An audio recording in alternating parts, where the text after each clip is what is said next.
Alors comment allez-vous?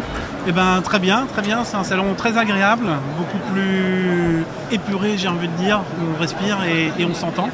Donc une version Par Arena, rapport à la version Disney, vous voulez dire? oui, c'est ça, par rapport à la version Disney. Donc c'est beaucoup plus appréciable. La qualité d'échange est largement améliorée. Vous avez une explication technique? Alors, je ne suis pas un professionnel de l'événementiel, plutôt de l'IT. Comment ça se fait qu'on s'entend mieux? Je ne sais pas, la hauteur, le volume de l'endroit, la largeur des couloirs. Voilà, c'est plutôt agréable. Donc plutôt satisfait de cette édition. Ok, alors, vous facilitez l'IT. C'est une entreprise de services numériques qui s'adresse aux TPE. Qui est dans les télécoms, les réseaux, la sûreté, la gestion, l'infogérance. 220 collaborateurs, 30 millions d'euros de chiffre d'affaires. Oui, c'est ça, un petit peu plus de 30 millions, plutôt 230 collaborateurs, un groupe réorganisé en 2023, construit autour des 4 grands piliers métiers. Donc V-Fleet Infogérance, qui est le vaisseau amiral, qui représente pour la moitié du volume d'activité. Infogérance au sens large, où on va retrouver toutes les offres système, réseau, MSP, MSSP, cloud et services d'intégration.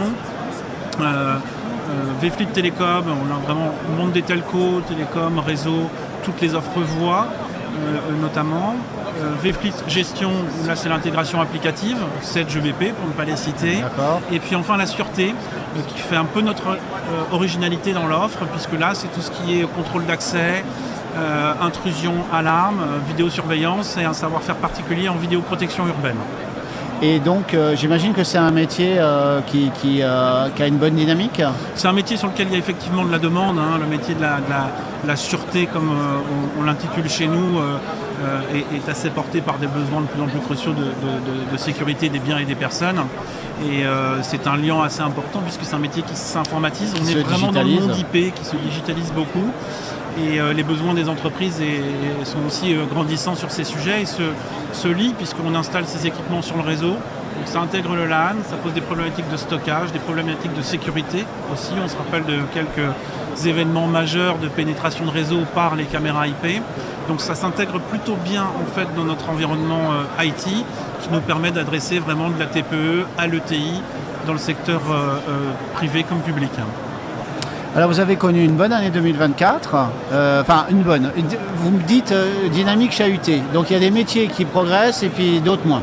Alors je le formulerai même un peu différemment, c'est-à-dire qu'on est très satisfait de l'évolution sur des croissances à 2 chiffres autour de tout ce qui concerne nos éléments récurrents, de services, d'abonnements, et très chahuté sur la partie mode projet.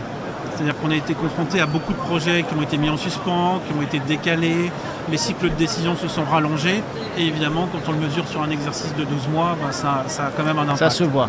Donc du ralentissement sur le mode projet et un maintien de belles croissances consolidantes sur la partie, sur les éléments récurrents. Voilà, une croissance à 2 chiffres. Sur vous ces dites éléments sur la récurrents, MSSP, oui. voilà. Ouais. Ok. Alors, des événements marquants, la nouvelle organisation, vous en avez parlé. Oui.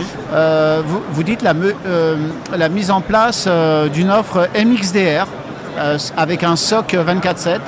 Oui, ça c'est le grand événement en termes d'offres, en tout cas de 2024, a été la construction et la finalisation de cette offre qui nous permet d'adresser avec toutes les briques de service une offre cybersécurité complète avec des effets de volume qui aujourd'hui nous permettent d'adresser vraiment du petit et une offre de service complète qui nous permet d'adresser du gros.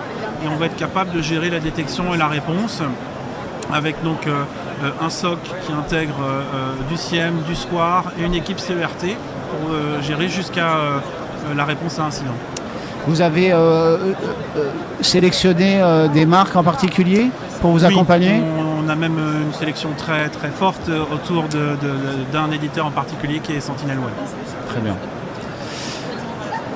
Alors, une fierté en infogérance, apparemment vous avez un projet dans l'agro ? Alors, c'est plutôt des réalisations. On a quelques clients ouverts cette année comme le groupe Océalliance, qui est le premier mareyeur de France. D'accord. On opère beaucoup sur la côte atlantique Oui. chez Vous Facilitez l'IT. Oui, parce qu'on n'a pas dit, hein, vous êtes breton. Ouais, c'est ça. Alors breton, Loire-Atlantique, on est Grand Ouest aujourd'hui. D'accord. Si je dis que breton, je vais me faire plein d'ennemis au sein même De l'entreprise. du groupe, de l'entreprise. D'accord. Non, on est Grand Ouest. Le grand triangle, c'est La Rochelle, Nevers, Caen. Ah oui, vous allez jusqu'à La Rochelle. Voilà, donc dans ce triangle-là orienté vers l'Atlantique, c'est ça notre terrain de jeu. Mais effectivement, ce client est un nouveau client infogéré et assez intéressant parce que leader en son domaine. On peut en citer d'autres dans l'agroalimentaire qui est une industrie très fortement marquée dans le Grand Ouest, au-delà de la Bretagne. Des gens comme le groupe Jean Floc par exemple, qui sont assez connus, où on opère aussi des offres IT et plutôt orientées aussi sur des briques cyber. Et un client CD44, voie navigable de Nantes, sur la sûreté.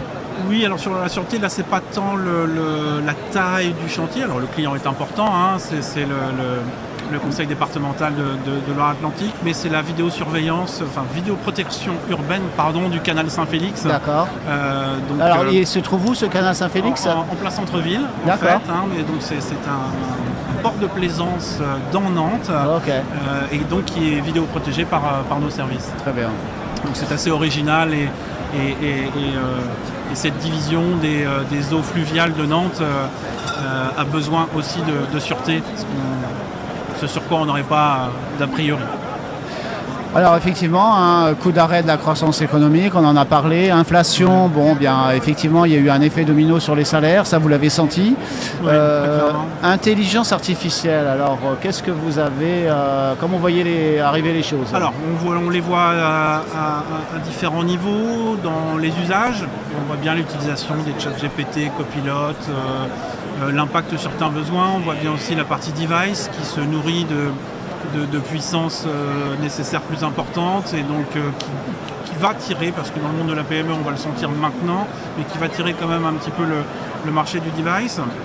Et puis dans l'intégration à certaines solutions, on le regarde beaucoup, même si on n'a pas vraiment intégré sur tout ce qui est centre de contact, mais il y a beaucoup d'émulation des partenaires constructeurs, éditeurs sur ce type de sujet. On l'utilise depuis longtemps, notamment dans la cybersécurité. Un EDR comme SentinelOne intègre des briques d'IA nativement depuis très très longtemps. Donc on sent bien que ça prend dans les différentes briques en fait, du système d'information. Oui. D'accord.